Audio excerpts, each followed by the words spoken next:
ملګرو دا ماشوم لیونی سپي چې چلی دی اور د ده تقریبا 22 ورځې وشوې او اوس یې حالت ډېر زیات خراب دی. تاسو کتلی شئ لکه د سپي په شانتې غریب غاپي اور طبیعت یې ډېر خراب دی، خبرې ته بالکل نشي کولی. خپل ماشومانو خیال ساتئ ځکه چې خواشه کې چې کوم سپي په هغې کې اکثر لیوني شي نو بیا ډېره غټه مسله جوړه شي.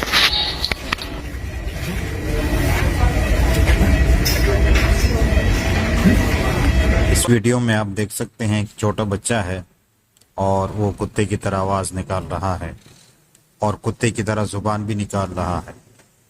یہ جو شخص نے ویڈیو بنائی ہے یہ پشتو زبان میں بول رہا ہے کہ 22 دن کے بعد اس بچے کی حالت بہت خراب ہو گئی ہے، تو اس لیے اپنے آپ کو اس طرح کتوں سے بچانا چاہیے اور اگر بچے کاٹ لیں تو ان کا فی الفور جو ہے وہ علاج کرنا چاہیے.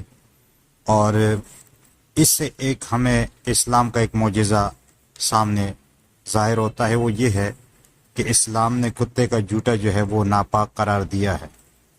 اس کی بہت سارے حکمتیں ہو سکتی ہے اور ایک حکمت یہ ہے کہ اس کے لعاب کے اندر ایک جراثیم ہے جس سے انسان کو نقصان پہنچ سکتا ہے.